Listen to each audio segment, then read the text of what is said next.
Muy buenas noches a todos nuestros participantes. Queremos darle la bienvenida a nombre de Droguería Inti y agradeciendo siempre la confianza que deposita la Sociedad Paceña de Pediatría junto al Colegio Médico. Les damos la más cordial bienvenida a esta segunda charla del módulo de endocrinología pediátrica. Voy a dar paso al doctor Gonzalo Mancilla, quien va a ser el moderador de esta noche. Doctor Mancilla, adelante, por favor, la sala es suya. Muchas gracias. Quiero dar a nombre de la Sociedad Boliviana de Pediatría, el Colegio Médico Departamental de La Paz, la bienvenida a todos los asistentes a esta noche de educación médica continua con el módulo de endocrinología pediátrica y el tema tamiz neonatal. A este efecto, tenemos dos invitadas de alto nivel, la doctora Vani Sewane, pediatra endocrinóloga, que nos acompaña desde la ciudad de Santa Cruz, y la doctora Shirley Fernández, también pediatra endocrinóloga, que es colega acá en la ciudad de La Paz. Dándoles la bienvenida a ambas, paso a presentar a la doctora Vani Sewane, pediatra endocrinóloga, especializada en la ciudad de Buenos Aires, Argentina, pediatra endocrinóloga del Hospital de Niños Dr. Mario Ortiz Suárez en la ciudad de Santa Cruz. Es responsable de diagnóstico, tratamiento y seguimiento en el programa de tamizaje en Santa Cruz, miembro y parte de la directiva de la Sociedad Latinoamericana de Endocrinología Pediátrica, miembro activo de la Sociedad de Errores Innatos del Metabolismo y Pesquisa Neonatal, miembro activo de la Sociedad Boliviana de Endocrinología, Metabolismo y Nutrición, y también es miembro del Comité de Enfermedades Metabólicas en la Sociedad Boliviana de Pediatría, llevando adelante el tema de tamiz neonatal. Doctora Vani Sewane, para todos nosotros es un gusto tenerla acá en la sala de exposiciones y la invitamos con su tema a continuación. Adelante, por favor.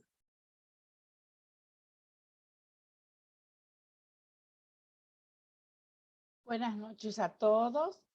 Quiero dar gracias al doctor Gonzalo Mancilla por hacer partícipe de esta educación continua de la Sociedad Pediatría de La Paz.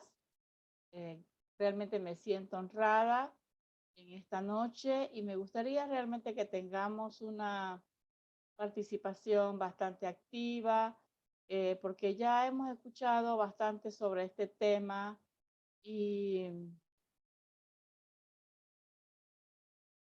me gustaría que se presenten las preguntas, que vayan haciendo preguntas y sea un poco más interactivo al final para que cada vez sea más provechoso.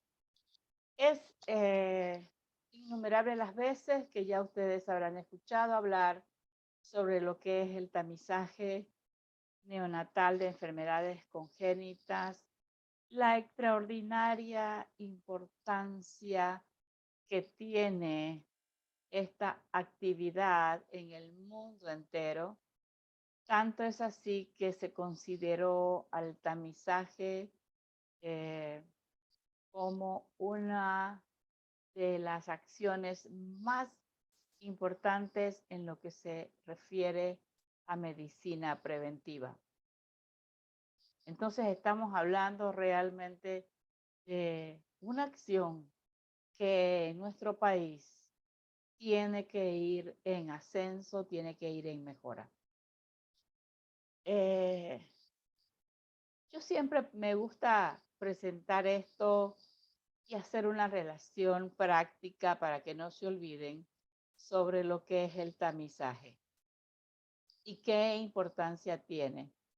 Si nosotros miramos acá este dibujito, estos emojis, es imposible decir cuál es diferente a otro, porque todos prácticamente son iguales, ¿verdad?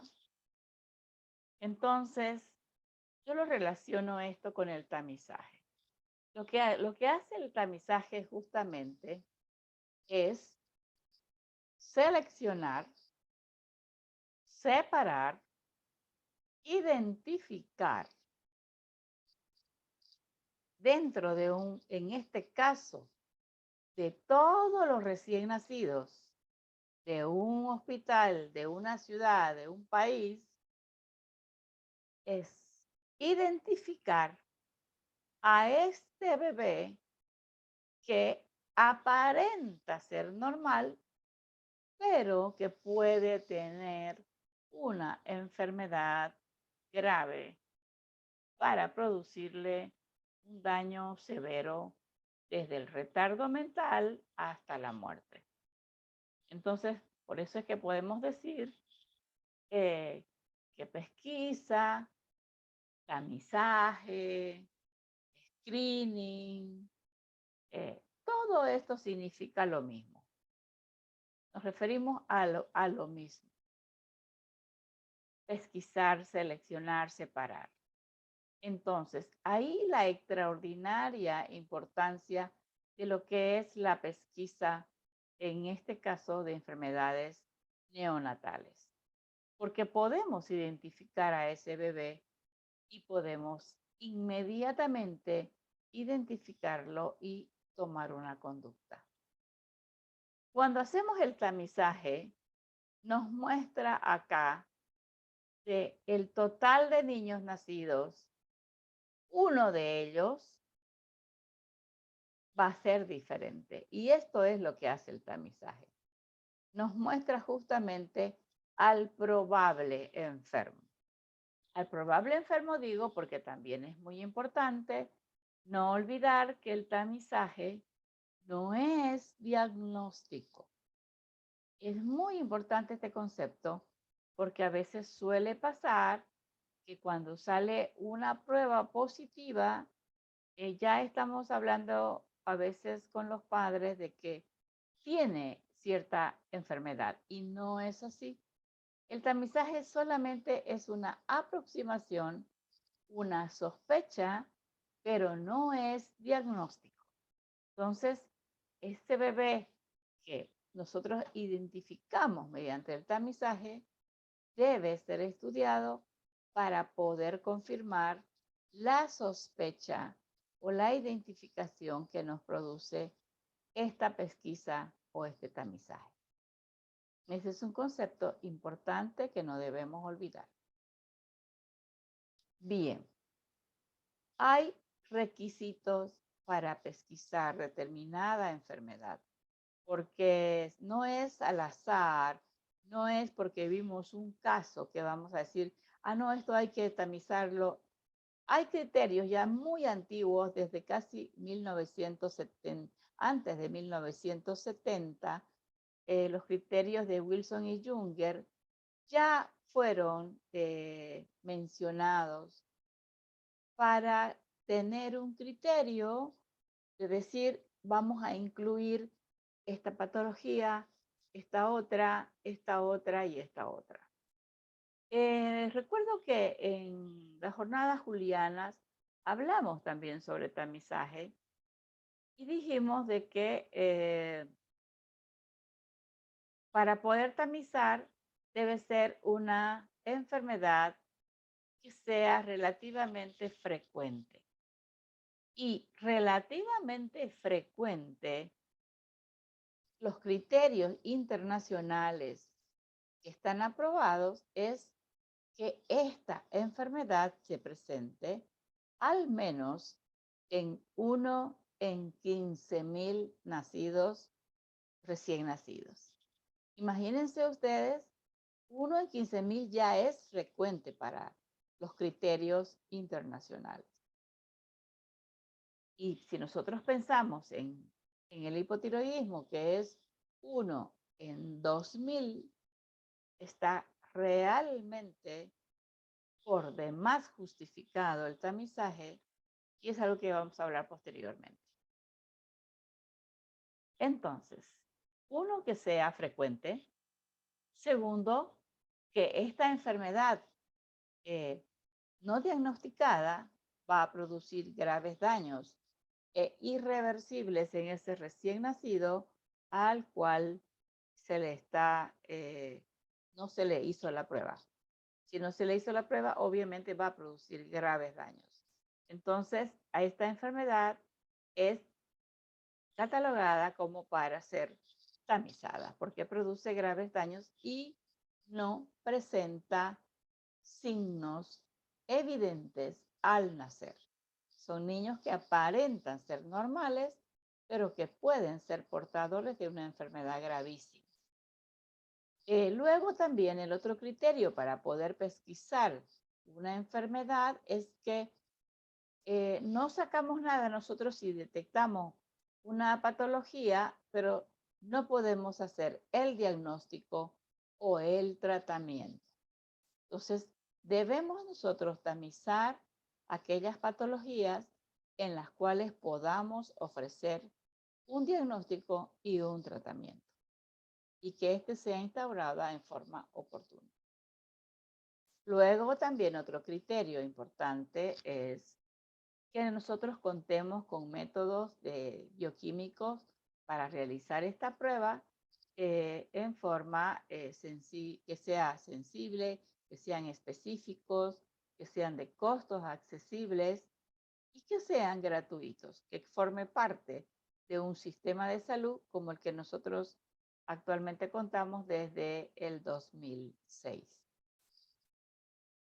Y bien, obviamente, todo programa de pesquisa o tamizaje neonatal es importante que sea realizado en el marco de un programa que esté bien organizado, que sea un programa de hospitales públicos donde puedan acceder toda la gente de escasos recursos y que sean funcionalmente centralizados. Esto es muy importante porque a veces el tener varios laboratorios en una ciudad pequeña no es lo que se sugiere en todos los criterios de programas de tamizaje internacional.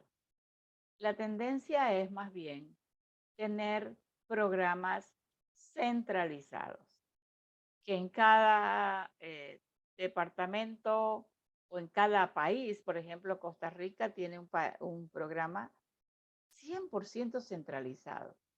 O sea que todas las muestras de todo el país van a un solo laboratorio, un solo método, un programa. Son programas obviamente con muchísima experiencia y muchísimo personal. Para nosotros eso es un sueño. Por la forma, por nuestra geografía, por lo difícil, por las dificultades que estamos pasando actualmente para llevar a cabo los programas. Es un sueño tener un programa centralizado, pero por lo menos el programa debe ser centralizado por departamentos. No tiene sentido que en un programa, que en una ciudad hayan 2 o 3 programas funcionando de tamizaje. Se recomienda que sea un solo programa para todo el departamento, por lo menos nosotros en Bolivia, ¿no? Para que sea un solo método, no hayan diferencias de diagnóstico y metodología sobre todo. Y se puedan hacer estudios posteriormente y poder hacer una buena, tener un buen nivel de publicaciones y ver qué es lo que está pasando con nuestros recién nacidos y cuáles son las patologías más frecuentes en nuestro medio. Luego, todo programa debe permitir una integración coordinada y dinámica entre los distintos niveles de ejecución. O sea que esto vamos a ver ahora cómo funciona el programa, porque son pasos como que uno tiene que dar y que no se tienen que cortar. Obviamente el objetivo final de todo programa es cubrir el 100% de los recién nacidos y que ninguno de ellos se quede sin ser tamizado. En Bolivia contamos ya, como dije anteriormente, con el marco regulatorio, que es muy importante para todo programa de tamizaje neonatal gratuito, y la única resolución que está vigente y que no se hizo ley y debería hacerse ley, y ya vamos más de 15 años, fue esta la resolución ministerial 0381, emitida el 21 de junio del 2006, donde establece la obligatoriedad de la pesquisa de hipotiroidismo congénito. Es muy importante que como sociedad de pediatría y actualmente la Sociedad Boliviana de Pediatría que se encuentra en La Paz, sería importante hacerles recordar que en Bolivia es necesario hacer que esta resolución sea elevada a ley, como la tienen todos los países en Latinoamérica y en el mundo. Ya son leyes que van a ser para toda la vida, que no van a ser cambiadas, que no van a ser revertidas por los gobiernos de turno. Entonces, tendríamos que trabajar un poco más para que esta resolución haga ley y que se incluyan las 4 patologías básicas en nuestro sistema único de salud, universal de salud, para que podamos contar con el diagnóstico, el tratamiento de las 4 patologías, por lo menos por ahora, y ya también comenzar a soñar en poder ingresar otras patologías a nuestro sistema de pesquisa neonatal. Pero bueno, son muchas cosas las que tenemos que considerar.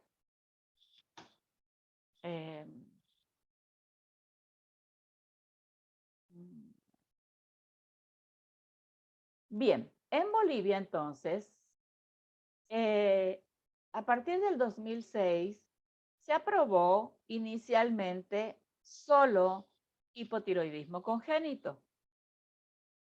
No hay ninguna resolución escrita que diga específicamente que se han aprobado estas otras patologías.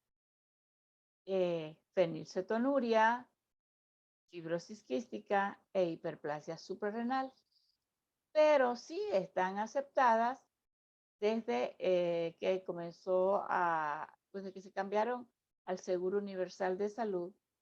Entonces estas patologías están dentro de lo que es la pesquisa neonatal, pero no están dentro del Seguro Universal de Salud las patologías en sí, por lo que nosotros no contamos con el diagnóstico, con laboratorio de diagnóstico ni tratamiento para fenilcetonuria, para fibrosis quística y tampoco para hiperplasia suprarrenal. Nuestra única patología cubierta por el seguro de pesquisa en Bolivia es el hipotiroidismo congénito. Con hipotiroidismo congénito tenemos tanto el diagnóstico confirmatorio mediante las hormonas tiroideas, contamos con la ecografía, en ciertos lugares, ustedes en La Paz creo que también tienen la ventaja de tener la centellografía. Nosotros tenemos un hospital que, bueno, no hay reactivo, entonces no contamos con este diagnóstico de imagen para el hipotiroidismo congénito, por lo que nos valemos por una buena ecografía, que también viene a ser muy importante. Entonces, tenemos que saber que la única patología cubierta por el seguro completa es el hipotiroidismo congénito y no así las otras. Y siendo la hiperplasia suprarrenal también una patología que está repuntando muchísimo en nuestro país, es una patología grave que puede llevar a la muerte del niño si no se diagnostica y no se trata a tiempo, y cuyo tratamiento diagnóstico es bastante caro. Así que estamos en esos trámites de ver realmente que esto mejore, que no se quede solo ya en charlas, sino que realmente esto llegue a las autoridades y que podamos mejorar la situación de nuestro tamizaje, el tamizaje en Bolivia. Porque bien, nosotros como endocrinólogos pediatras, todos en Bolivia estamos ya como que estamos exhaustos, cansados, desanimados a veces, pero bueno, nunca paramos a pesar de todo, porque se nos hace difícil enfrentar, por ejemplo, un caso de hiperplasia suprarrenal positiva, donde no contamos con un diagnóstico gratuito, las hormonas son caras, los papás, yo no sé, pero el 90 y más por ciento, podría decir yo, de mis pacientes con hiperplasia suprarrenal son de escasos recursos, son de muy escasos recursos. Entonces, todos ellos se nos hace difícil el seguimiento, el tratamiento, la adherencia al tratamiento. Entonces, como les decía, de pronto nuestra lucha es año a año para poder dar un pasito más en lo que es la mejora del hipotiroidismo, del tamizaje neonatal en Bolivia. Pero bueno, vamos a seguir. Por eso yo los solicito realmente de que tomen en cuenta este tema cada vez que hagan sus educaciones y capacitaciones, porque cada vez vamos a recordar algo que es sumamente importante para los recién nacidos. Yo les dejo un resumen acá de lo que es todo lo que concierne un programa de tamizaje neonatal. Un tamizaje neonatal tiene 3 etapas. 3 etapas, pero que la última etapa, la meta del programa, yo consideraría que está siendo descuidada. El primer paso que vamos a dar por este camino es la etapa preanalítica, que es lo que vamos a hablar ahora enseguida, en lo que concierne a una buena toma de muestra, porque también nuestro diagnóstico depende de una buena toma de muestra, del traslado de esa toma en forma oportuna para que llegue a segundo nivel, que es la etapa analítica, donde ya se encuentra la muestra tomada en cualquier nivel, en cualquier lugar, que llegue al laboratorio de procesamiento. Llega al laboratorio de procesamiento y acá también lo que se dice, bueno, lo que se hace en los países de Latinoamérica es que una prueba que llega al día siguiente se procesa. No se guardan las muestras para juntarlas.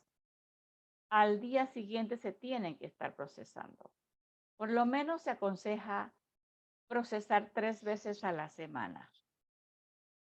Acá en Santa Cruz estamos procesando todos los días prácticamente. No tengo mucho contacto con el laboratorio porque el área de hospital está diferente a la del laboratorio, pero creo que están procesando todos los días. Esto con el fin de no retardar el diagnóstico y que este paciente detectado pueda llegar a la tercera fase, que es la fase posanalítica, donde tiene que intervenir el especialista para poder hablar con los padres, poder explicarles, darles tranquilidad de que una prueba de taloncito positiva no significa que tenga la enfermedad, pero que hay que hacer otros estudios urgentes para iniciar un tratamiento lo más pronto posible. Entonces, esta etapa posanalítica es la meta de todo programa de tamizaje. todo este camino que viene desde primer nivel, segundo nivel, culmina con la llegada del bebé al especialista para que sea estudiado y sea tratado oportunamente, y también los padres puedan tener una información adecuada, una información que los concientice de lo que tiene este bebé para que cumplan el tratamiento, y también para traerles tranquilidad a estos papás. Porque cuando uno les habla de un tratamiento que es para toda la vida, eh, y si uno les habla, eh, no se les aclara que cada, cada etapa de tiempo va a ir mejorando y va a ir siendo más fácil el tratamiento, sobre todo cuando es hipotiroidismo. Obviamente los primeros meses sacamos sangre cada mes, yo saco cada mes hasta los 3 meses para adecuar dosis, entonces de pronto ellos se desaniman y dicen, ay doctora, pero cada mes me le va a sacar sangre. No, no, no, no es cada mes. Hay que tranquilizar a esos papás, hay que decirles que es solamente por ese tiempo y después ya se va a ir espaciando. Por lo tanto, un diagnóstico de esta etapa de este programa de tamizaje no puede ser llevado a cabo en un primer nivel. Tiene que ser llevado por un especialista para que tenga un buen seguimiento. Entonces, estas son las 3 etapas importantes de un programa. Las 3 son importantes, pero la meta es que el paciente esté en tratamiento y que el paciente también se adhiera al tratamiento toda la vida, porque ese es otro problema, que a veces tenemos un tratamiento y estamos felices porque ubicamos al bebé, inicia el tratamiento, viene a 1 o 2 controles y después se cambió de casa, se cambió de barrio, se cambió de provincia, cambió de teléfono, no los volvemos a ubicar más. Entonces, realmente este es un programa bastante serio y se necesita tener un programa nacional bien organizado, personal, para que esto se lleve a cabo y que tenga un éxito. El éxito esperado, que es que todos los niños cumplan con mucha fidelidad el tratamiento y se evite las complicaciones de un tratamiento mal hecho. Ahora vamos a volver a la primera etapa de lo que es un programa y vamos a ir a la toma de muestra. Como pediatras, como neonatólogos o como licenciadas en enfermería, es importante que tengamos en cuenta y recordemos algunas características que tenemos que tener en cuenta cuando vamos a sacar la pruebita del recién nacido. ¿Qué es lo ideal? ¿A qué edad es lo ideal, lo óptimo? Es 48 a 72 horas de vida y no más de los 5 días de vida. Eso es lo óptimo y lo ideal, lo recomendado en todo el mundo. Pero hay excepciones que también es importante que nosotros las conozcamos para no desanimarnos. Si nos llega un niño de 15 días, de 20 días, que no tiene la prueba, o si esta mamá ya se tiene que ir de alta a las 24 horas cumplidas, porque la maternidad necesita las camas. Entonces, actualmente ya hay consenso internacional de que se puede tomar a las 24 horas de vida cumplidas para evitar que ese bebé no se vaya sin su prueba. Es mejor tener una prueba, a lo mejor en algunos casos, yo no, la verdad que nosotros estamos tomando 24 horas y no tengo un número de rellamados significativo. O sea que estamos bien. Se puede tomar a las 24 horas cumplidas, en el caso sobre todo para hipotiroidismo. ¿Y qué pasa si pasó de los 5 días de vida, de los 10 días de vida, 15 días de vida, y ese bebé va al centro de salud y no tiene la prueba? No importa. Igual tómenle la prueba. No importa la edad que tenga. Nunca, nunca, nunca debe quedarse un bebé sin la prueba del talón. No importa los días que tenga, hay que tomarle la prueba lo más pronto posible. En el momento en que fue a los 15 días, por alguna otra razón, hay que tomarle igual. O sea, 10 días, 15 días, 20 días, hay que tomarle igual esa prueba. No hay que dejarlo sin su pruebita, porque en el hipotiroidismo nunca es tarde para iniciar un tratamiento. Ustedes van a ver unas fotos. Nunca es tarde. Siempre va a ser beneficioso, aunque tenga secuelas, pero siempre va a ser beneficioso iniciar un tratamiento, ni bien lo tengamos en las manos. Entonces, ningún niño debe quedarse sin la pruebita de talón. Bien, cuando se trata de niños internados, en los prematuros, por ejemplo, a los niños prematuros extremos, no tomar a las 48 horas. Aquí tenemos que tener un poquito también de saber de que un prematuro puede ser, vamos a ver más adelante, si es extremo, si es un prematuro que no es muy extremo, podemos tomarle la muestra a las 72 horas. Pero a todos estos prematuros se les toma la muestra cuando estén compensaditos. No le tomen la muestra a las 72 horas si está demasiado acidótico, si está muy descompensado.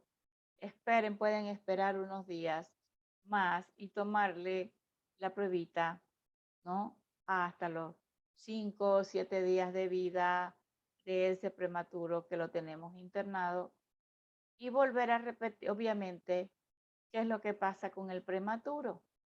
Su sistema hormonal hipotálamo hipofisario está inmaduro. Por lo tanto, tenemos que repetirle la prueba porque nos puede dar un falso negativo. Esa es la razón por la que se debe repetir el prematuro. El prematuro no tiene todavía la madurez. Cuando sale del vientre materno, la TSH normalmente se eleva por los cambios de temperatura.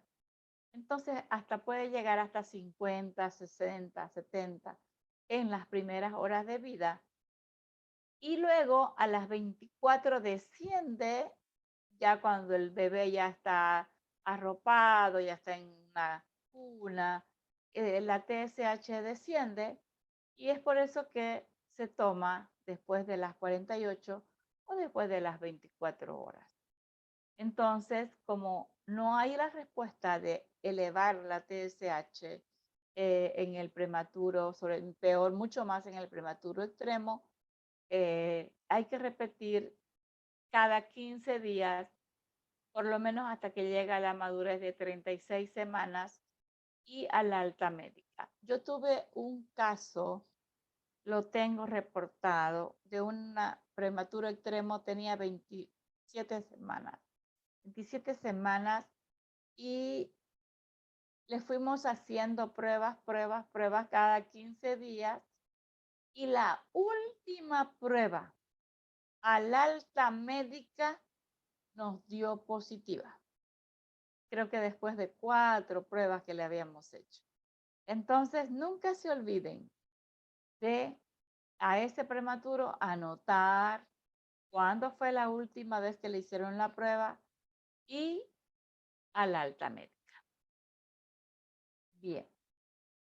Luego tenemos que tener en cuenta, bueno, los niños que están con sepsis, recibiendo antibióticos, se puede tomar la muestra, pero si están realmente comprometidos, como acá dice, recién nacidos clínicamente enfermos, repetir una vez mejorada el cuadro. Hay que volver a repetir la muestra.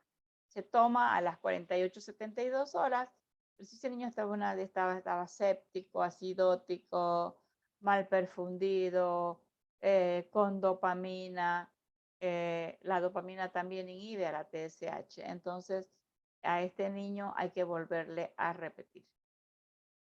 Y volvemos otra vez acá a los niños que fueron transfundidos en los primeros días de vida, alguna ictericia grave que hay que hacer exsanguinotransfusión o algo.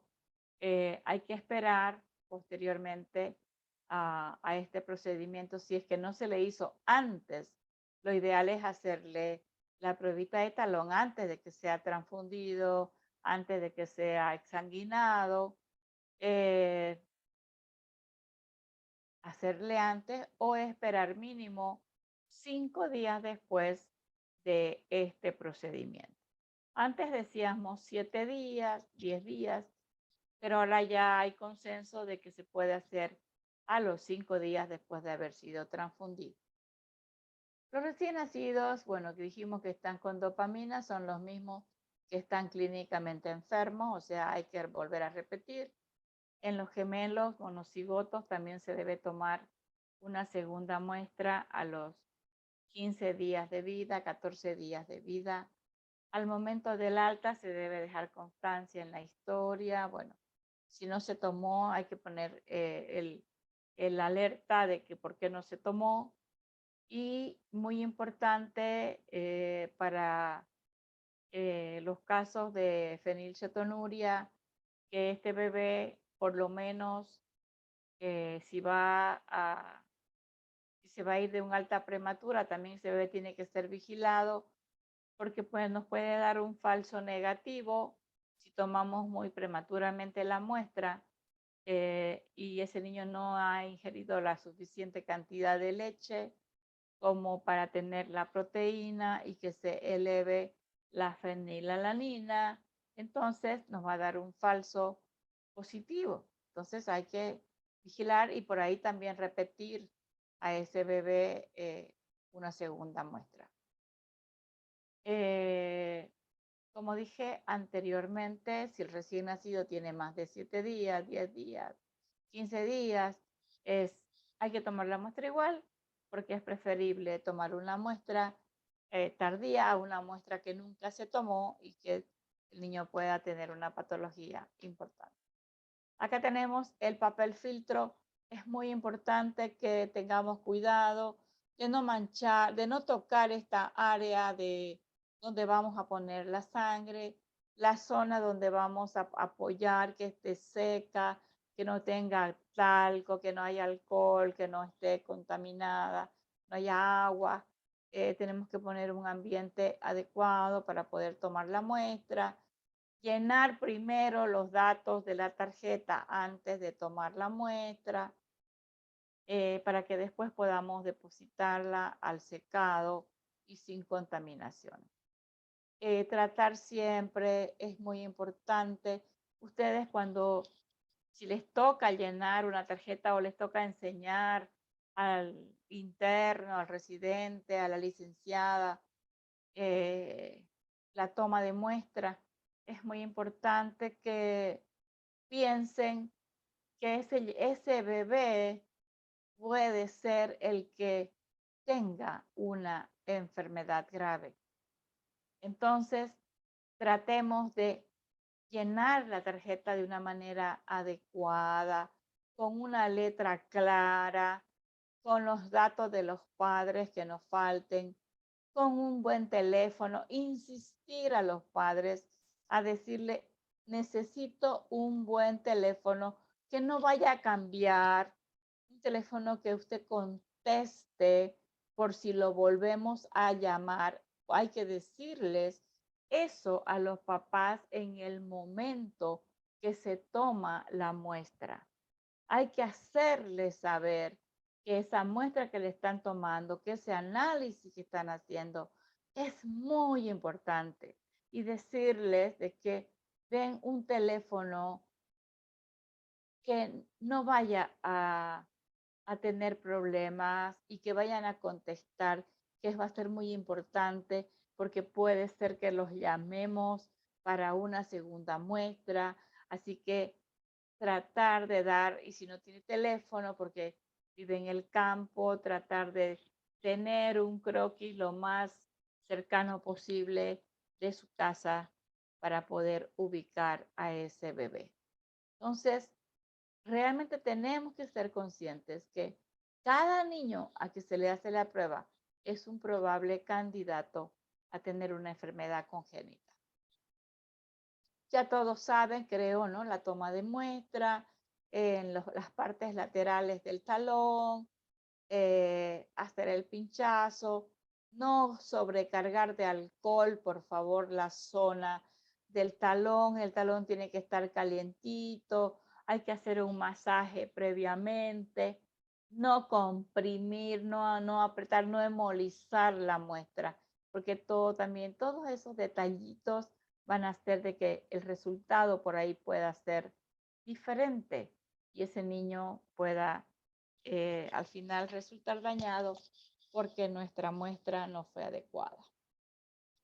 Entonces, lo que se recomienda es punzar y eliminar esta primera gotita para que no esté contaminada con alcohol y luego posteriormente hacer la gota gruesa y llenar los cuadritos y que esté en ambos lados. Obviamente, el secado es muy importante.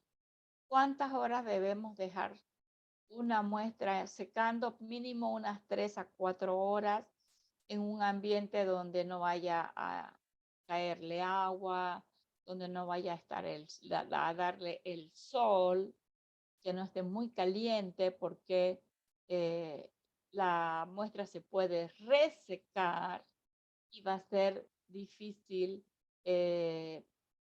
para el lector, para la máquina, una muestra muy dura, muy seca, tener un resultado confiable.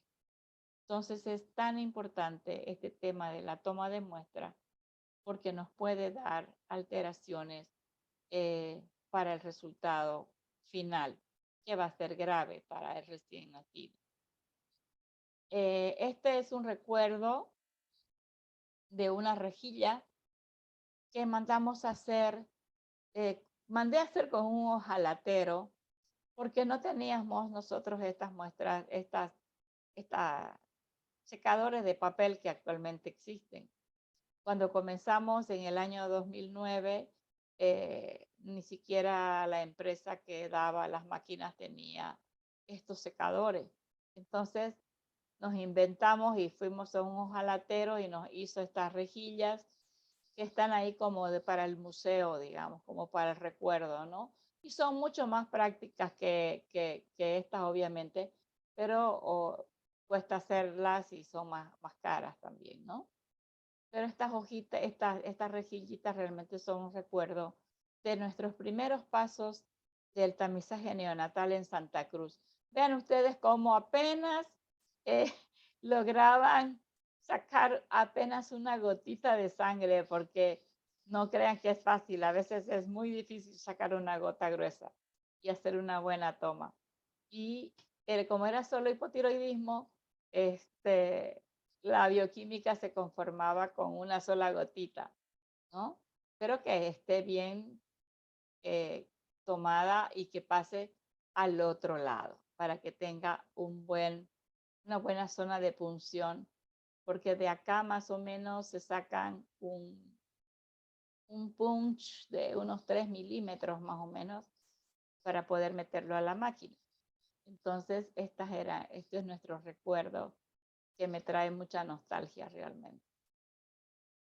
Y bueno, una muestra mal tomada es una cantidad insuficiente. Mire, esto es gotita por gotita, gotita por gotita.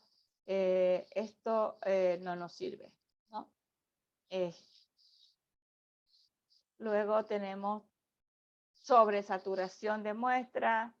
A veces es cuando se pone con jeringa, a veces se saca sangre para otra cosa y le meten a la jeringa, al papel filtro la sangre de la jeringa y sobresaturan el papel y también no es adecuado este método. Y bueno, en la segunda parte, la primera etapa, ¿no? La primera etapa preanalítica es que tengamos una buena toma de muestra y que esa muestra no se quede en el centro médico una semana, 10 días para juntar las muestras de los 10 días, de los 15 días y recién llevar al laboratorio 10 muestras, 20 muestras juntas, porque retardaría muchísimo el diagnóstico y no vamos a cumplir el objetivo. Entonces esa muestra tiene que ser llevada mínimo 2 a 3 veces por semana al laboratorio. Y luego se pasa ya a la segunda etapa que dijimos que era la analítica, donde llega la muestra al laboratorio y es procesada en laboratorio. Acá, como dice, según los archivos argentinos de pediatría del año 2000, que este mínimo se debe procesar 3 veces por semana en un laboratorio especializado con gente de experiencia, con bioquímicas que manejen las máquinas, que hagan un buen control de calidad interno y un control de calidad externo para saber si el método que estamos realizando realmente es confiable. Un programa de tamizaje neonatal no se concibe si no tiene control de calidad, porque entonces no es un resultado confiable. Y luego, aquí vamos a ver acá algo, la clasificación de los recién nacidos. No sé si ustedes, pues yo no soy neonatóloga, pero estuve viendo esto. Dependiendo de la edad gestacional, pretérmino se llama a todo recién nacido que nace entre las 26 y 36 semanas completas de gestación. Es decir, se llama pretérmino a todo menor de 37 semanas, independiente del peso al nacer, entre 24 y 36 semanas. Y prematuro leve o tardío está entre las 34 a 36 semanas, prematuro moderado de 30 a 33 semanas y extremo de 26 a 29 semanas y muy extremo de 22 a 25 semanas. Recién nacidos con edad gestacional entre 37 y 41, completa de gestación, es un recién nacido a término, después de las 37 semanas y 41 semanas de edad gestacional, independiente del peso al nacer, se llama recién nacido a término. Y post-término sería edad gestacional de 42 o más semanas de gestación, independiente del peso al nacer. Y en relación al peso al nacer y la edad gestacional, se llama pequeño para la edad gestacional cuando el peso se ubica por debajo de la curva inferior del percentil 10 adecuado a la edad gestacional cuando está entre 10 y 90 y grande para la edad gestacional cuando está por arriba del 90. Y también dependiendo del peso al nacer, entre 1500 a 2400 se llama bajo peso al nacer o menor de 2,5 kilos. Y muy bajo peso al nacer, entre 1000 y 1400 o menor de 1500 gramos y extremadamente bajo peso al nacer, menor de un kilo. Bueno, luego vamos a la etapa, ya que tomamos la muestra, se procesó la muestra, nos vamos a la etapa de los resultados y actualmente, antes contábamos con este carnet y nosotros le poníamos la TSH porque comenzamos con TSH. Se la poníamos así en el carnet de salud, cosa que ya los pediatras acostumbrados a ver ya la TSH en el carnet de salud y cuando no tenían eran alertados y ya mandaban para que se les haga la prueba. Como les decía, no importaba si tenía 20, 15, 18 días de vida, son mandados aún ahora. Llegan niños de 20 días, 25 días sin una prueba y se les hace igual. Actualmente tenemos este librito, no lo tienen todos los niños, pero ya lo están comenzando a usar, donde están todas las vacunas, hay curvas de crecimiento, y aquí tenemos ya, miren ustedes, incluido incluso galactosemia y déficit de biotinidasa. O sea que esto es probablemente las 2 patologías que se van a incluir, ojalá, próximamente en nuestro programa, porque actualmente estamos haciendo solo 4. Dijimos entonces hipotiroidismo, fenilcetonuria, hiperplasia y fibrosis quística. Ok, ¿por qué es importante entonces el hipotiroidismo? ¿Y por qué es porque es una de las enfermedades más frecuentes, tiene una prevalencia entre 1 y en 2000 recién nacidos. Nosotros tenemos una experiencia de una incidencia de 1 en 2800, pero aún tenemos casos retardados, o sea que es más frecuente. Debe estar alrededor de 1 en 2000 también en Bolivia. Porque el hipotiroidismo congénito es una enfermedad que se produce, como ya ustedes saben, por la deficiencia de las hormonas tiroideas, y estas producen pues un daño gravísimo al sistema nervioso central, al cerebro. Entonces, el niño que no tiene este tratamiento va a quedar con retardo mental irreversible. Por eso es importantísimo detectar el hipotiroidismo. La fenilcetonuria no es muy frecuente en nuestro país, más bien, pero que está reportado una incidencia de 1 hasta en 10,000, hasta en 12,000 niños recién nacidos. Y la hiperplasia suprarrenal está parecido también, 1 en 11,000. Yo diría que en Bolivia es mucho más frecuente porque de fenilcetonuria yo solamente tengo un solo paciente y de hiperplasia suprarrenal en esto, yo les puedo decir de estos últimos 13 años atrás, 15 años, tengo 35 ya, 36 casos ya de hiperplasia suprarrenal. O sea que nuestra incidencia debe ser bastante elevada. No tenemos todavía datos como para tener una incidencia confiable, pero ya con el número de pacientes que tengo relacionando con fenilcetonuria, obviamente hiperplasia es mucho más frecuente en nuestro medio que fenilcetonuria. Y luego la fibrosis quística, que es también bastante frecuente, pero que tampoco no hay datos en nuestro país. Por lo tanto, estas 4 son las patologías que estamos realizando en Bolivia. Recordemos entonces que solo hipotiroidismo congénito tiene un tratamiento garantizado, un diagnóstico, un seguimiento, y no así las otras.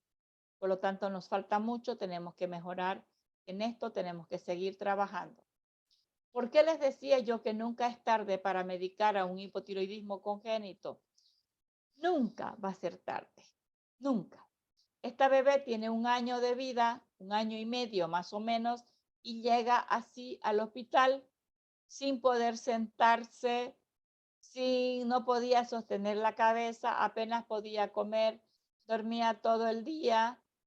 Era un hipotiroidismo congénito que no, de un pueblo muy metido, entonces no se le pudo hacer la prueba, no era de Santa Cruz, era de otro lugar. Llegó y le hicimos el tratamiento y miren la diferencia. No importa, esta bebé tiene 1 año y medio. Comenzamos tarde el tratamiento, pero para tener una bebé que está acostada, que no come sola, que no hacía caquita, que estaba con esa piel tan seca, con ese corazón ahí tan llena de líquido, toda hinchada. Y luego de 2 meses de tratamiento, casi 3, miren cómo quedó. Miren de bonita. Vale la pena, aunque no importa. Ustedes ven un niño, es otro tema a tratar, lamentablemente, no lo podemos tomar en una sola charla, porque son temas totalmente diferentes y largos. Pero no se olviden, el hipotiroidismo congénito es la patología más frecuente en nuestro país. Es real, lo vemos todos los días. No se olviden de pedir la pruebita del talón y si no la tiene, hagan estudios a cualquier edad, por favor, a cualquier edad, porque miren, a esta niña ya se quiere parar, ya come sola, ya agarra la cuchara sola, acá no lo hacía, acá no se sentaba. Miren la diferencia. Obviamente esta niña va a tener retardo mental, pero va a ser independiente. Ella va a aprender a caminar, va a aprender a comer sola, va a aprender a hablar algunas palabras, va a aprender a barrer, va a aprender a ser obediente y va a ser independiente. Entonces, no queremos obviamente ver niños así, pero si los vemos, inmediatamente tomemos acción hasta que nunca más volvamos a ver un niño así. Y la segunda patología más frecuente que les dije en Bolivia es la hiperplasia suprarrenal congénita. ¿Por qué es grave la hiperplasia? Porque una, en las niñas masculiniza al feto femenino y al nacer nace con genitales más virilizados, que más de una vez he tenido pacientitos que le han asignado el sexo masculino. Vean ustedes cómo acá ya hay un crecimiento bastante grande del clítoris, los labios mayores son como escrotos, pero es una niña con hiperplasia suprarrenal congénita.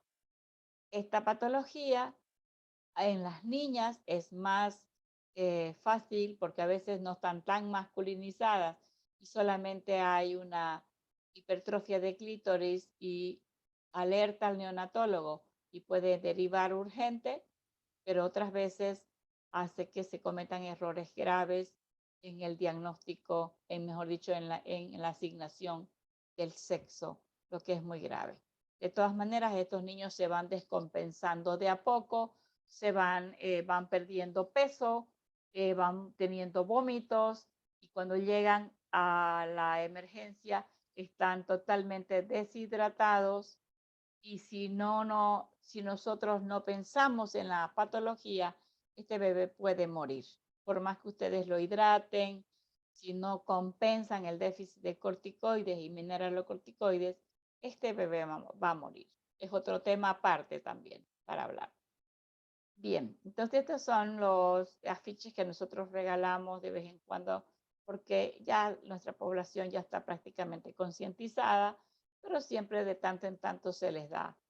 Y este es un testimonio, espero que lo puedan escuchar.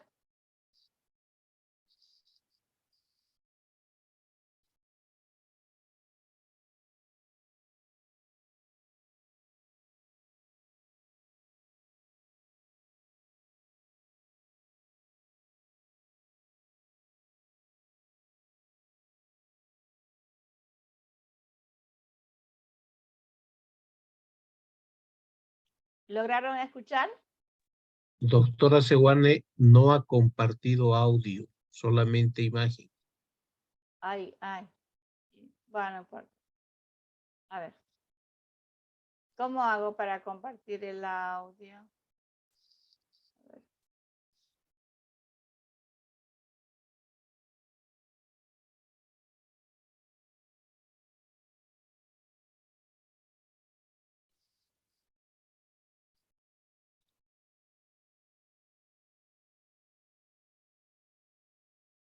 Doctora Sewane tiene que salir ¿Sí? de compartir.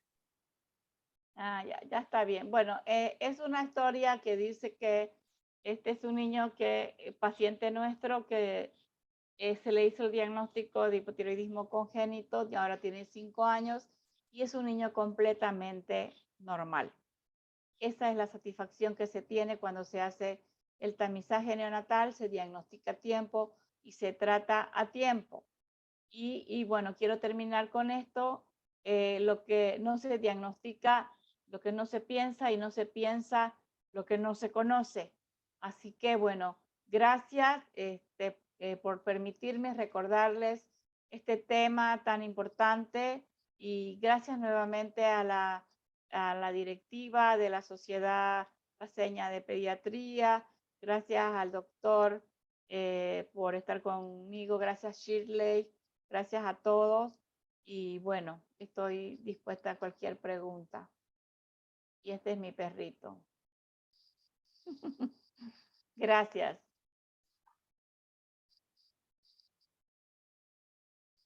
Gracias, doctora.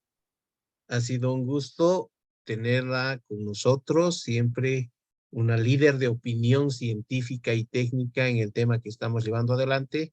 Y también ha sido muy agradable ver la imagen de su perrito. Los amantes de los canes, pues siempre nos placemos con eso. Vamos a invitar a todos los participantes a hacernos llegar sus preguntas a través de la casilla de chat para preguntas y respuestas, para luego compartir en el espacio de entrevista a las expositoras de esta noche para proceder a la respuesta a las mismas.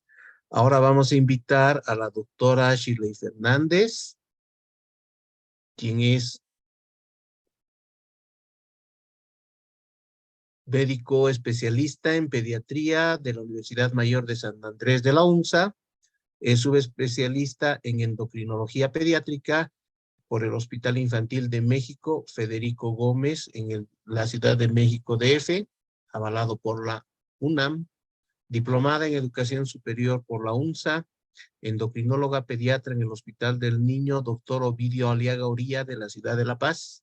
Endocrinóloga pediatra en el Instituto de Medicina Nuclear a cargo del programa de tamizaje neonatal, miembro de la Sociedad Boliviana de Pediatría, miembro de la Sociedad Paceña de Pediatría, miembro de la Sociedad Boliviana de Endocrinología, Metabolismo y Nutrición de La Paz y miembro de ASOBAT.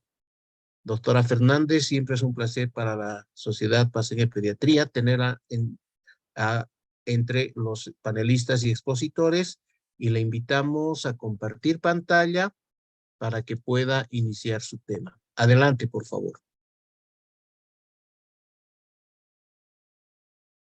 Muy buenas noches a todos los presentes. Muy brillante la exposición de la doctora Sewane. Es una gran experta del tamiz metabólico aquí en Bolivia. Encantada de compartir con ella. El día de hoy, bueno, solamente quisiera recalcar algunos puntos. En el tamiz metabólico y el tamiz neonatal, lo más importante en un programa es que tenemos que llegar a una cobertura de más del 90%. Para nosotros, como endocrinólogos pediatras, es un gran desafío lograr esto y tenemos un sueño en general, ¿no? Toda la Asociación de Endocrinólogos Pediatras de aquí de Bolivia, queremos tener un programa nacional del programa de tamizaje neonatal, en la cual debe existir comisiones de tamizaje neonatal y departamental, además de que, como decía la doctora, ¿no? O sea, nos encantaría extender las patologías, el screening, porque el tamizaje neonatal es mucho más de estas 4 enfermedades. Esta es una fotografía que se presenta de una revisión realizada en el 2014. No se ha hecho una nueva realización, en la cual habla sobre las características del programa de tamizaje neonatal a nivel mundial. Me he permitido sacar más que todo la que se encuentra en Sudamérica. Como les decía, es la publicación hecha en el 2015 y se hace una evaluación de todos los países. Quiero que tomemos en cuenta las características que tiene nuestro país, en el cual la cobertura era solo del 20% aproximadamente. En el 2014 todavía no está aprobada la resolución ministerial y solo era obligatorio la enfermedad de hipotiroidismo congénito. ¿Qué es lo interesante? La capacidad de extensión del programa de tamizaje neonatal es mucho más allá de solo estas 4 patologías. El tamizaje neonatal es una herramienta de la medicina preventiva que ha sido utilizada y que tiene gran repercusión en mejora en la economía de los diferentes países. Qué mejor proporcionarles una visión en la cual no se trate la enfermedad, sino evitar la enfermedad y evitar las complicaciones, logrando obtener miembros de la sociedad útil, productivos, que es lo que da la característica, la riqueza de este programa de tamizaje neonatal. Entonces, algo triste que podemos ver en esta gráfica es que en Argentina, además de las coberturas, ¿no? Vean las coberturas, es una vergüenza en nuestro país. Número 2, que podemos ver todas las demás coberturas, ¿no? O sea, ahorita nosotros como país estamos con tamiz metabólico, con enfermedades endocrinológicas de hipotiroidismo, hiperplasia. Nos falta muchísimo camino de encontrar diferentes aminosidurias, hablamos de tamizajes de enfermedades congénitas. Todas las características que la doctora ha presentado en la primera se van evaluando cada año y va determinando por cada país. Y entonces en el nuestro pues estamos con 4 enfermedades y lamentablemente de las 4 enfermedades, como decía bien la doctora, tenemos problemas en el diagnóstico, tenemos problemas en el tratamiento, tenemos problemas en el seguimiento. Entonces, el camino es prácticamente mucho. Quisiera compartirles el caso de una de las niñas que llegó recientemente al hospital del niño. Cuando ustedes vean las características, lo más importante de un programa de tamizaje, como les vuelvo a repetir, es que tenemos que llegar a una cobertura del 90% mínimo. O sea, de 100 niños, 10 no, se nos ha escapado y eso es malo, ¿no?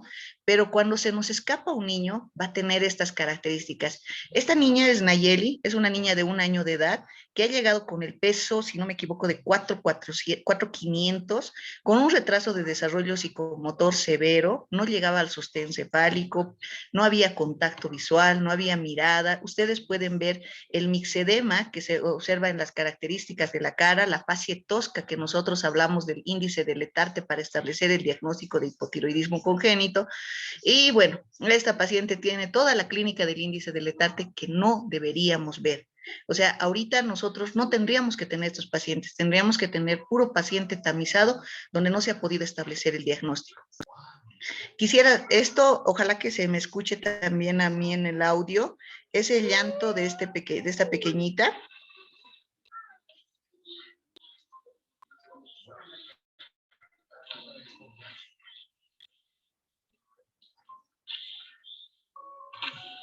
Doctora Shirley. La paciente así.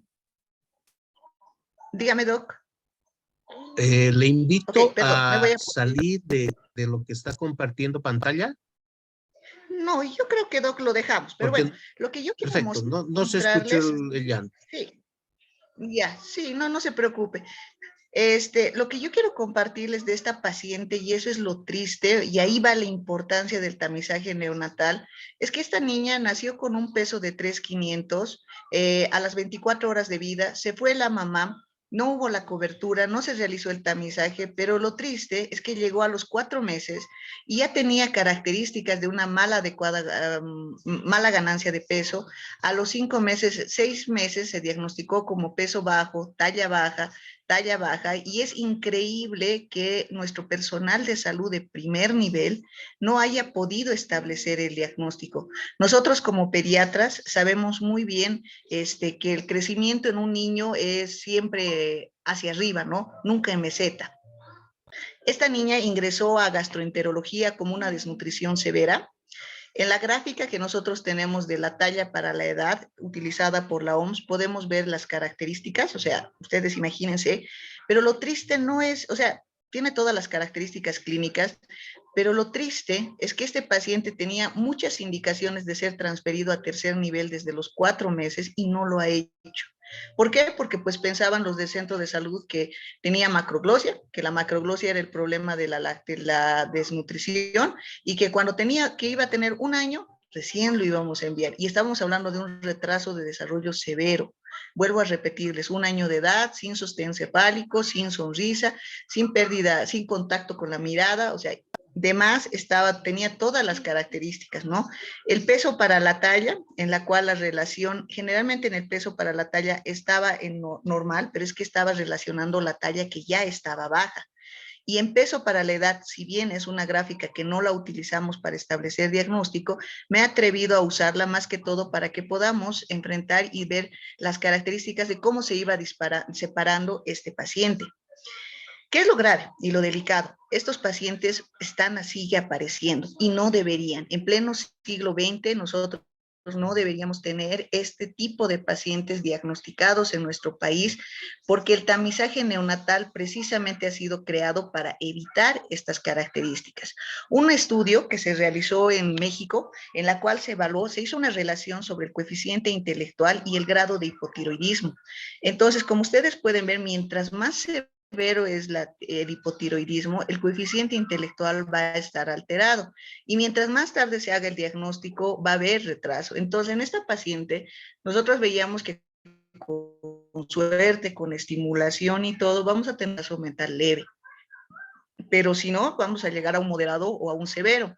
Entonces, he ahí la importancia del tamizaje neonatal. Como me decía bien la doctora, para nosotros es un gusto encontrar a niños tamizados antes del mes de edad, en los cuales hemos iniciado el tratamiento oportunamente y en los cuales evaluamos el control de desarrollo. Y es muy triste para nosotros poder evaluar a estos niños de 1 año de edad con un diagnóstico de hipotiroidismo tardío.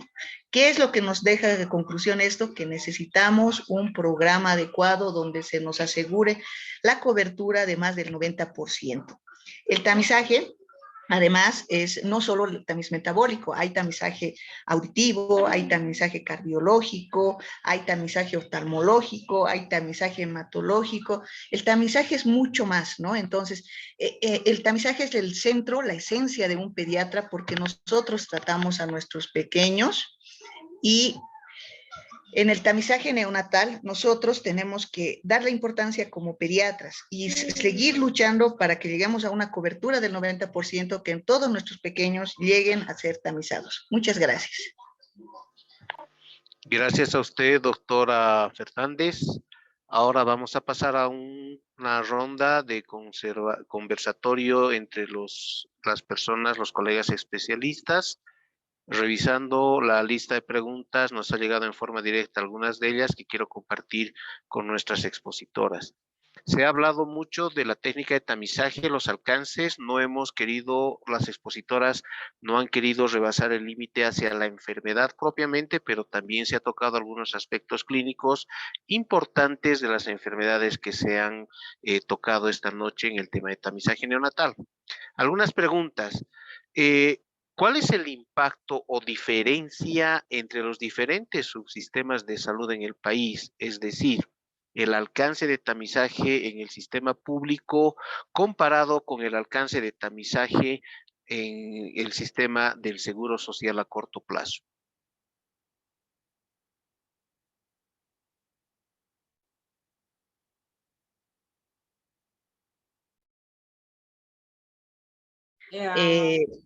Bueno, no, doctora, siga usted, por favor. No. Seguro social a corto plazo no deberían existir tamizajes a corto plazo. El tamizaje es un programa para toda la vida, no se debe interrumpir. Entonces, hablábamos de tener programas de tamizaje centralizados que un solo laboratorio haga tanto para privado como para público. Eso es lo ideal, eso se hace en los diferentes países. Pero los programas de tamizaje en los sistemas privados tienen que ser sostenibles, tienen que ser responsables, tienen que tener los 3 pasos de todo programa de tamizaje. Una buena toma de muestra, un buen laboratorio, una buena calidad de control externo en otro país y un especialista que siga a los pacientes que están tamizando. Si no, si se rompe uno de estos pasos, no es un programa. Creo que el problema principal para que nosotros podamos establecer un programa nacional de tamizaje es precisamente la subdivisión de nuestro sistema nacional de salud, ¿no? O sea, nosotros tenemos sistema público, tenemos seguro a corto plazo, tenemos el sistema de los privados. Entonces, acá en Bolivia, lamentablemente la resolución ministerial ha sido muy escueta, ¿no? O sea, realmente solo dice, tienen que hacer el programa. Y en Bolivia lo que se ha hecho es prácticamente tratar de adaptar. Entonces, la Caja Nacional, por ejemplo, aquí en la ciudad de La Paz, sí está realizando tamizaje neonatal con todas las características en su población asegurada.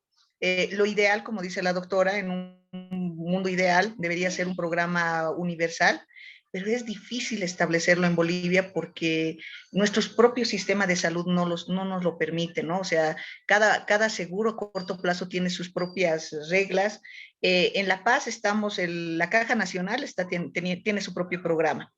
Hay seguros a corto plazo que tienen convenio con el INAMEN y entonces el paciente se hace el tamizaje neonatal y son evaluados ya en el programa, en el Instituto Nacional.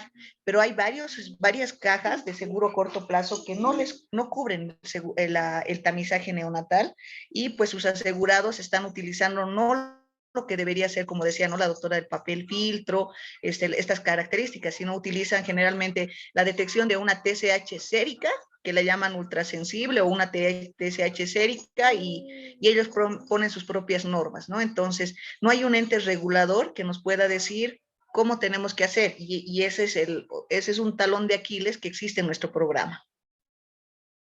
Sobre todo el control de calidad, ¿no? El control de calidad del programa que se lleva a cabo, ¿no? En los sectores privados tienen que tener un control de calidad externo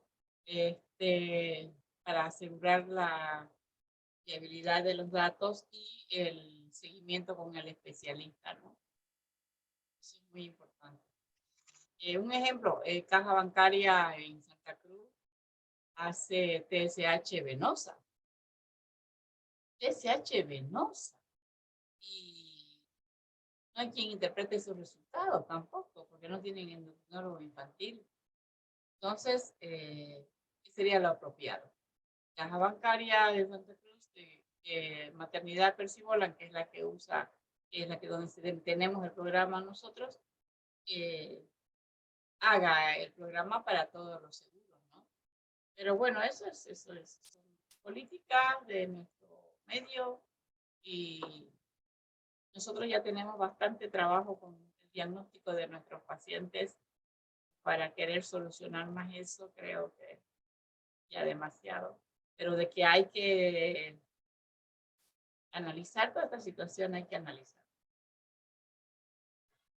Usted se adelantó a la siguiente pregunta, que justamente esa era la diferencia de técnicas. Observamos que en algunas instituciones la obtención de la muestra es por punción venosa, pero en la mayoría de instituciones es por punción en el talón del pie. ¿Cuánto impacta en el resultado en la población tamizada, en el impacto estadístico de la enfermedad, pero finalmente en el tratamiento? Porque seguramente la interpretación, como usted ha mencionado, es diferente y nos puede llevar a conclusiones diferentes y tal vez equivocadas. Para ambas panelistas, por favor.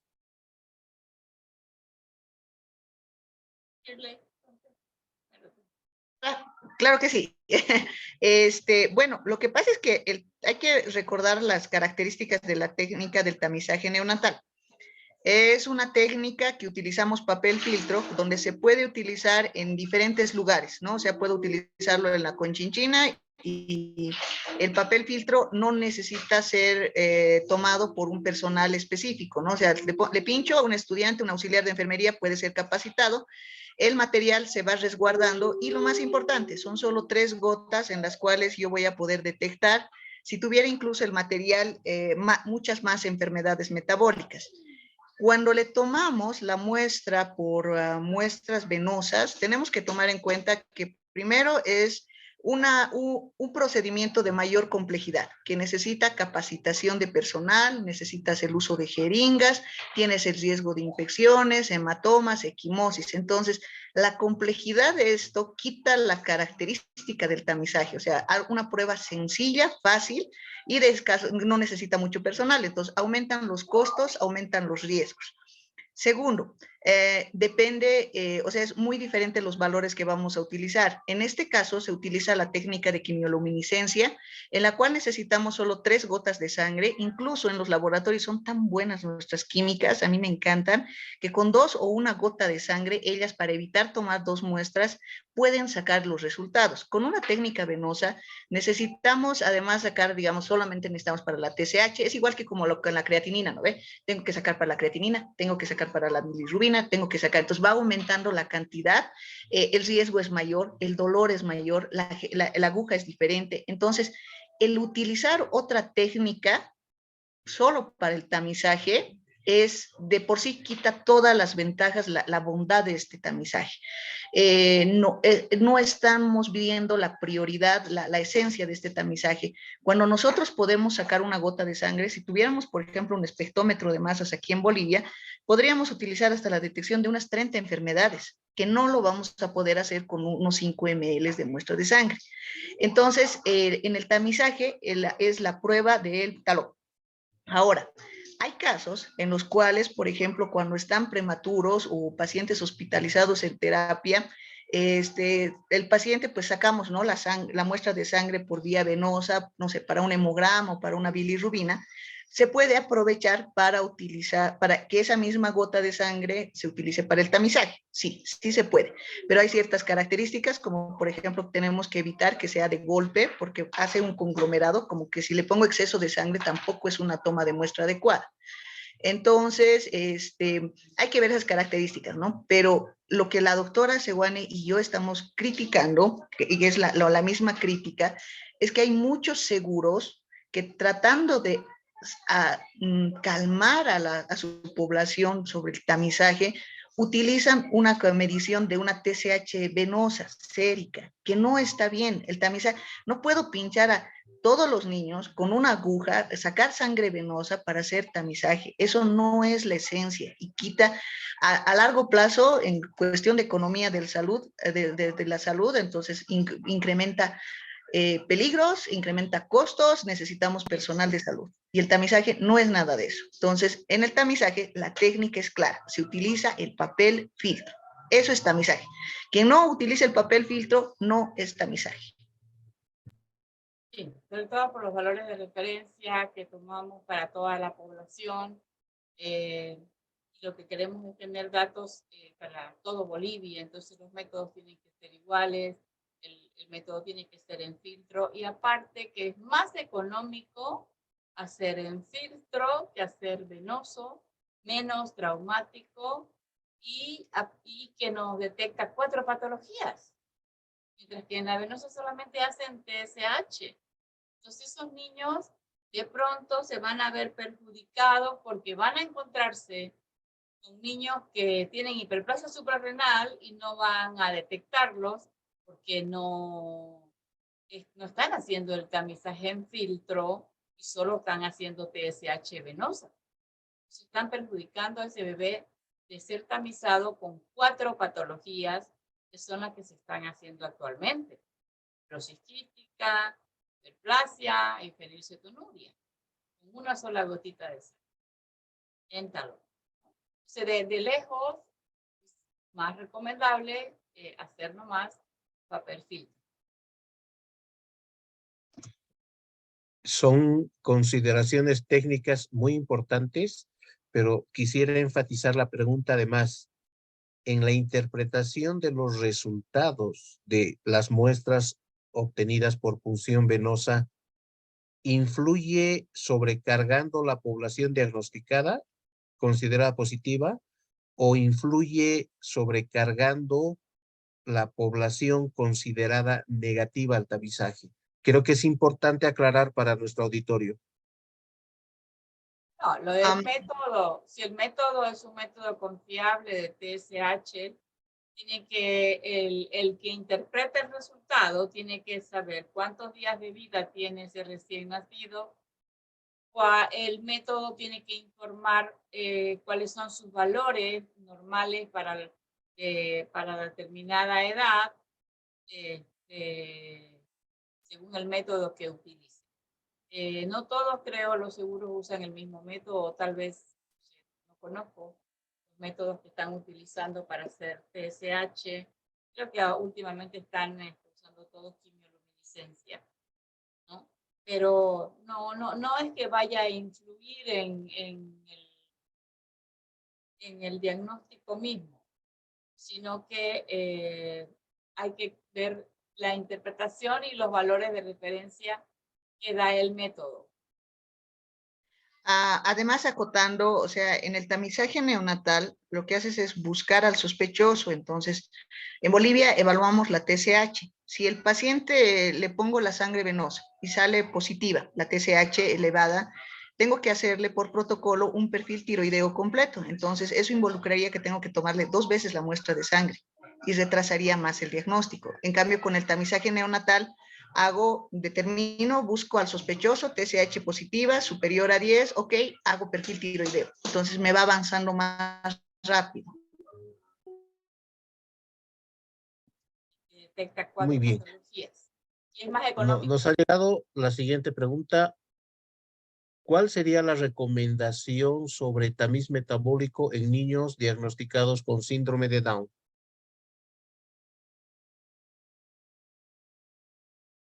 También metabólico extendido, si se refiere al extendido. La pregunta clara específicamente sobre niños con síndrome de Down. ¿Cuál sería la conducta sobre tamiz metabólico? No sé, bueno. No, siga doctor, perdón. No, una cosa es el seguimiento del paciente con síndrome de Down en el tamizaje en cuanto a los problemas de tiroideos, porque tienen ellos una alta incidencia de autoinmunidad tiroidea, por lo que a veces hay que repetir a ese niño. Pero ahora, si se refiere a otras metabolopatías, hacerlo de rutina en el síndrome de Down, nosotros no lo estamos haciendo de rutina. O sea, por eso depende de la pregunta. Sí, yo creo que lo que pasa es que una característica también del programa de tamizaje neonatal es que tienen que ser las indicaciones claras. Entonces, una de las indicaciones claras es que todos los pacientes son tamizados. Si tiene o no tiene síndrome de Down, tiene que ser tamizado en el tiempo correspondiente, ¿no? Lo que decía la doctora, entre primer a quinto día. Si el tamizaje sale normal, esto dice, o sea, sí, tiene, o sea, ahorita está asegurando que tiene una adecuada función tiroidea, pero parte del seguimiento del protocolo del niño con síndrome de Down es que después del tamizaje neonatal, si este está normal, le podemos repetir uno a los 3 meses o a los 6 meses, dependiendo de la literatura que veamos. Revisando, por ejemplo, los protocolos españoles, ellos dicen a los 6 meses, o sea, tamizaje neonatal normal, a los 6 meses le hago otro tamizaje y ya eso entra no al programa de tamizaje, sino al programa de seguimiento del niño con síndrome de Down. Sí, si se refiere a eso, sí, al síndrome de Down hay que hacer un seguimiento. Nosotros acá le hacemos un seguimiento estricto a todos los niños con síndrome de Down, es obligatorio que ellos pasen por cada 6 meses a la consulta, cada 6 meses, hasta que es grande, hasta que salen del hospital, a los 14 años, para evaluar velocidad de crecimiento, evaluar si hay signos de sospecha de que pueda tener una enfermedad tiroidea, porque el síndrome de Down puede manifestar una enfermedad tiroidea en cualquier etapa de su vida, a cualquier edad. Y es muy frecuente, entonces sí, hay que evaluar de cerca al niño. Pregunta sobre la técnica de tamizaje. ¿Cómo se consigue el papel filtro? ¿Los seguros lo compran? ¿Cuánto cuesta la implementación en un seguro aproximadamente? Ok, el programa el tamiz neonatal está incluido en el programa, en el Sistema Único de Salud. Entonces, en teoría, lo que tendría que hacerse es que las alcaldías y la gobernación, o sea, eso es lo malo, ¿no? Las subdivisiones que tenemos en el sistema de salud tienen que encargarse de toda la técnica. Los seguros a corto plazo tienen por eso su ente regulador. Entonces, por ejemplo, la Caja Nacional le cubre el seguro. En el sistema público le cubre el SUS y está pagado por las alcaldías, o generalmente son las alcaldías, los subsistemas, y luego la gobernación. ¿Cómo se consigue el papel filtro? Va dependiendo. Ahorita nosotros estamos aquí en La Paz, está el laboratorio encargado es medicina nuclear, entonces son accesibles. La licenciada Ninfa Andrade es la encargada, la licenciada del programa. Entonces, cuando queremos, incluso se está tratando de hacer convenios con hospitales públicos, porque el SUS le cubre, no necesitan SUS hasta los 30 días.